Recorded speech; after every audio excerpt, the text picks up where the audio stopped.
All right, what's going on YouTube? I want to do a quick recap before I go to bed.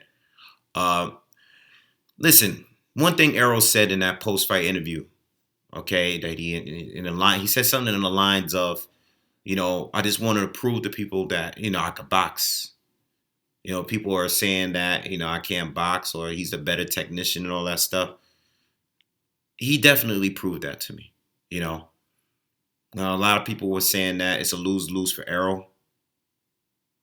I don't think it's a lose lose for Errol. People say that because, he beats Mikey. People are going to say that he's beating a smaller guy. It's not a lose-lose for Errol. It's a win for Errol.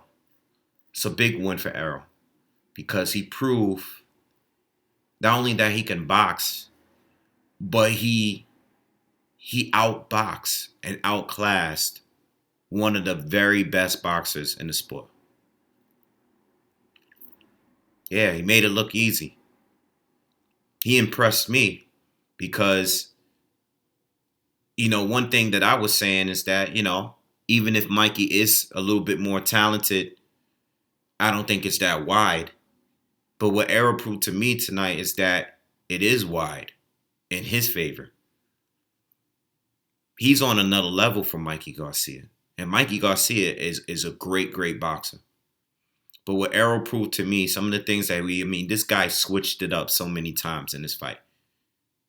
If we talking about ring generalship, this is where you get it here.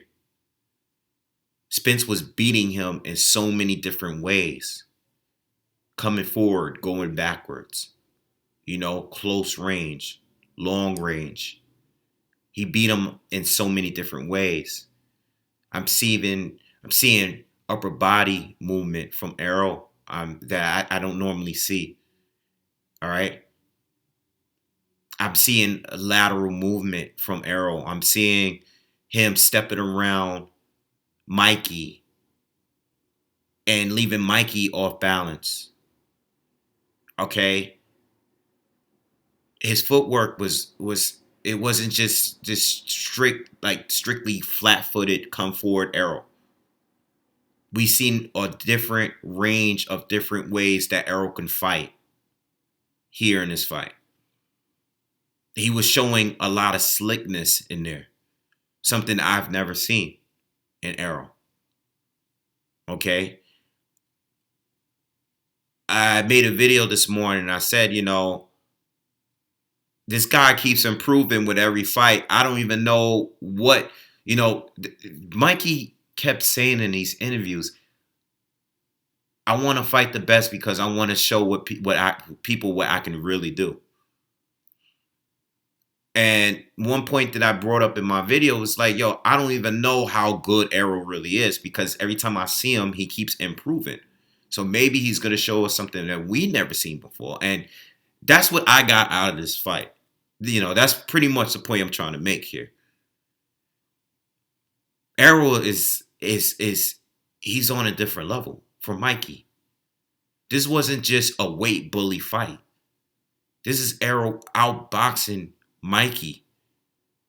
Obviously, he's bigger. He has a longer reach and everything like that. He's the bigger puncher. But no, he beat him in every category. Spence is a better boxer than Mikey Garcia. That's what I got out of it. He didn't get the stoppage. But all that means is that Mikey's a really tough dude. Because if Mikey could go 12 rounds with this guy and be fine after the end of the fight, his face was puffed up. I'm sure he was hurting. But, the guy was sitting there. He looked fine. One thing I was worried about is Spence stopping him and then Mikey never being in the same fight again. I think Mikey's fine. And Mikey should fight soon. Take a few months off. He took some punishment. He took a lot of punishment. But you know what? He looks fine. Dude is a tough dude. I respect him for that. I'm a little disappointed in him because I thought he was a little better and I thought he would make it a little bit more competitive than it was. I thought early on it would be more competitive. I don't think at any point in this fight it was competitive. He had some rounds where he landed some good shots, but outside of that, I gave Spence every single round. Mikey didn't almost have a round or anything to me. He was clearly getting outboxed, outworked. He was getting out everything. So I don't think this is like a lose-lose situation for Errol, like a lot of people were saying, because of the weight bully thing. Or if he loses to Mikey, people would say he's overrated. Or if the fight was close, people... Nah, this is a win-win for Errol. Okay, this is a win for Errol. Because for the people that didn't think he was that talented skillfully, he proved them wrong. At least he proved me wrong. I think the dude has skills. I've been saying he has skills since he beat Kell Brook. But we've seen a different side of him. We've seen how deep his game really is. How versatile he really is as a boxer. He's proven to me now that he's a complete boxer. We see the adjustments. I seen them big time in this fight. And whatever way he switched it up, he was still winning against a very, very talented boxer, Mikey Garcia. He had every advantage in this fight. I don't think Manny Pacquiao is going to fight him. I think Manny Pacquiao was there because, he was there. He was there to be there. Manny Pacquiao sitting there. He's with PBC now. I think if Mikey had won the fight, then I think Pacquiao would have been definitely there to take the fight. But I don't think Pacquiao is going to fight Errol after seeing that performance. That's just my opinion. I could be wrong. Pacquiao is still very good, but I don't think, even his body language looked funny. He looked like he was trying to get away from the camera when Errol was trying to pull him towards the camera. He looked like he didn't want no parts of that. And I don't blame him, especially at this age, Errol's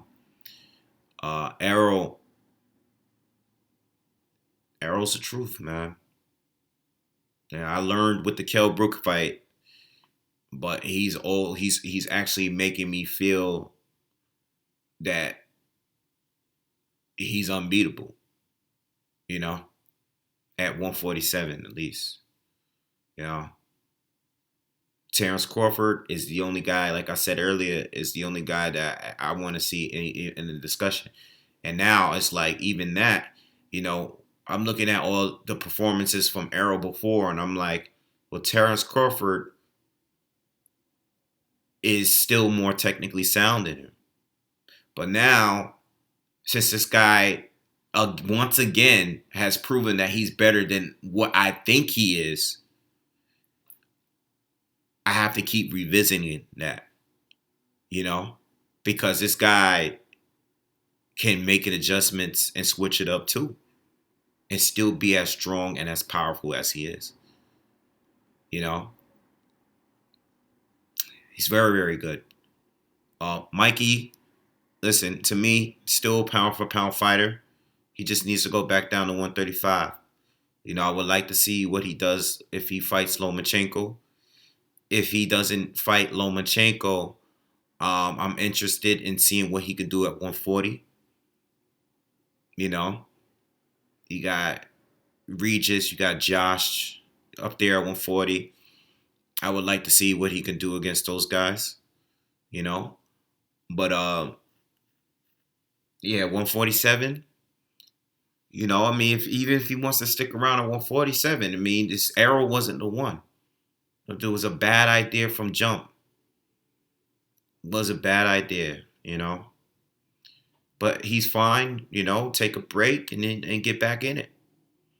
I didn't lose any respect for him.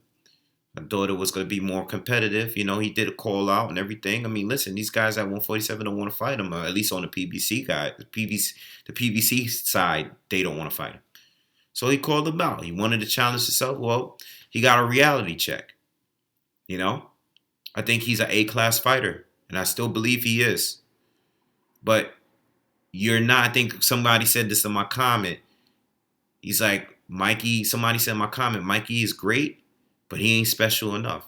And that was the point that I was trying to make. You need a different type of talent to beat someone like Errol Spence. You need to be a top guy in a generation of fighters, or an all-time great type of level of fighting skills. Mikey hasn't proven that to me. I think he skipped the line and tried to go straight to Errol. You know, it's like going to Toyota straight to a Rolls Royce. You skip Mercedes, you skip BMW. Not trying to diss the Toyota or whatever, because I've owned a Toyota before. But I'm just saying, I'm just trying to make a point. As far as luxury, boom, somebody gets a big check. They go from their Toyota or their Nissan and go straight up to Rolls Royce. You know? And they don't even realize how much it costs to maintain that Rolls Royce. They just have enough to purchase the vehicle. They purchase the car, and then they're like, damn, this thing is costing me thousands of dollars a year to maintain. But they never had anything luxury before that. They straight went up to that. That's how I feel like what Mikey did. I want to see somebody like Mikey drive the Benz first, maintain that, get you a nice BMW or something. No, he went straight to Rolls Royce. That was the point I was trying to make in the videos I did prior to the fight. Before the fight. So anyway, those are my first thoughts. I mean, it's not really much to say. Mikey goes right back down to 135. It doesn't change the status of 147, and that's the only disappointing thing. But I still think it's a win for Errol, because look at the TV. I'm watching the TV. Look at Dallas Stadium. This dude is really fighting in Dallas Stadium. I see people sitting up in the stands. That's crazy. It looks like a Wembley fight. It's a good win it's going to be hard. I'm saying, by the time Thurman or Porter or whoever decides, or even Crawford, by the time they really get in the ring with him, it's going to be hard for them to negotiate anything, because, look at what Errol is at already. This guy is fighting in Dallas Stadium. They ain't full out, they ain't sell out the seats, but, and you got to credit Mikey too, because, his following is filling up that thing too. But I'm just saying, look what Errol was able to do in front of that type of crowd. It's over 40,000 people sitting there. They said 47,000 on TV. It's a big win for him, man. Good for him. Very happy for him. Good for him. Good for him. Proud of him. And, salute to Mikey for stepping up. But he did too much talking. He bit off more than he could chew. It is what it is. All right? I'm not going to give him a whole lot of credit because he survived. I'm giving him credit because he did take a lot of punishment. He took more punishment and survived longer than Peterson and Kell Brook, who was a big welterweight. He stood in there. He survived, and he took the punishment. There was rounds. That left round was brutal, man. When I was waiting for Errol to really get into his rhythm, and like, all right, Errol, you're displaying great boxing ability and everything. But when you gonna get into that dog mode, and he did, and Mikey took it. So I give him credit for that. But at the end of the day, the fight wasn't competitive at all from jump. And I think the first round was probably the most competitive round. It's because nothing happened. All right. So anyway, that's it for now, man. Drop your comments. If you haven't already, make sure you subscribe. Make sure you definitely subscribe to the channel. Hit my IG at the Instagram link in there and all that. And I'll check you guys later, man. Peace.